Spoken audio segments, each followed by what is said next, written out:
Hello, my name is Samantha Cox, and I am a part of the eTech 424.02W class. I have created a PowerPoint titled Educational Theater on March 25th, 2018. First, I would like to talk about assistive technology. Assistive technology is a piece of technology that helps aid students with disabilities. Evernote is a good example of one of those tools. Evernote is a note-taking app that holds all of your notes in one place. It is helpful to students with disabilities because it has a speech-to-text option where you can talk in the information and it will type it out for you. So you could record your director's notes and Evernote would type it out for you. It also keeps everything very organized.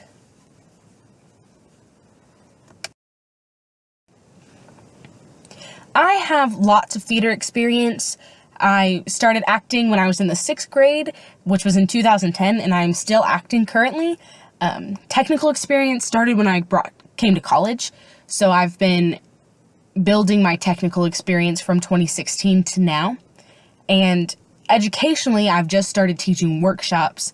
As you can see, this picture is actually a picture from one of my workshops that I've taught at Keller ISD, and so I'm practicing using educational tools through those workshops with students.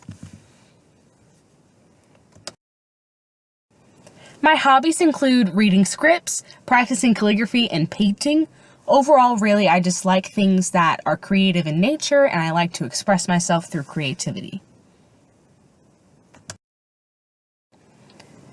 My educational philosophy surrounding by technology is to teach students the purpose of theatrical technology and how to operate it to the best of their ability. I want to allow them to have ownership of their designs by using the proper technology needed to execute their designs well. Also, I want to always listen to their needs and supply them with the resources they need for them to be successful. What to remember when using technology. First, it is important that students do not use technology as a crutch to do the work for them, but a tool. Think about mathematics. I can add 2 plus 2 in my head, or I could type it into the calculator, and the calculator or the machine or the technology will do the work for me.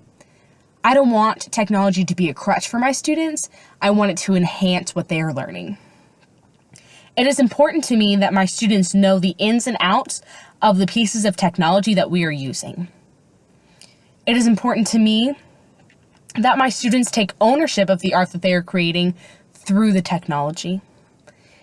Lastly, it is important that my students have all of the resources necessary for them to be successful.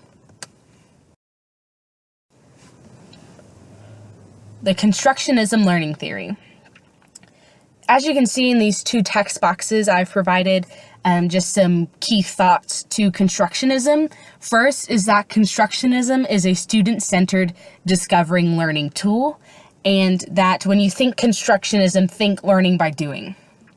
So first, students can use projects and models to problem solve on their own.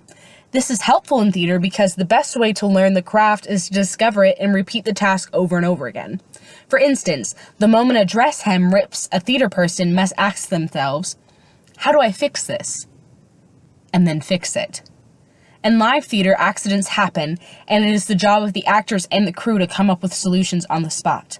Through discovery learning, I can teach them how to come to conclusions on their own, therefore helping them to think quickly on their feet.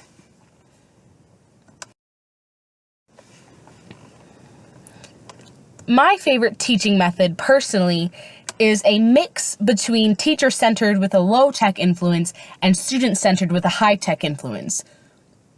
With this in mind, I will start out with lecture materials and lecturing to them, and then supplement with these 2 methods. As a theater teacher, it is vital that my students learn by doing as well as through note-taking. So first, student-centered with a high-tech is inquiry-based learning. So teachers encourage students to ask questions and consider what they want to know about the world around them. Students then research their questions, find information and sources that explain key concepts and solve problems they might encounter along the way. The other option is teacher-centered low-tech kinesthetic learning. Kinesthetic learning is based on the idea of multiple intelligences requiring students to do, make, or create. In a kinesthetic learning environment, students perform physical activities rather than listen to lectures or watch demonstrations. So the goal is to take these two learning techniques and teaching methods to supplement lectures. Next, how can technology change the school's culture? And honestly, I believe that it's by enhancing creativity. Technology will not live up to its potential until we start thinking of it less like televisions and more like paintbrushes. That is, we need to start seeing computer screens not simply as information machines, but also as a new medium for creative design and expression. The more we learn about these abilities of technology, the more creative we become. When a person is allowed to create with tools that they have never used before, it gives them a new sense of empowerment and ownership of this new creation. Through the use of technology, we can form a culture where creativity is valued and students are proud and invested in the work they've created. How can technology improve student engagement? Technology can improve student reflection, collaboration skills, and an enhanced sense of community by working with their peers to create something new.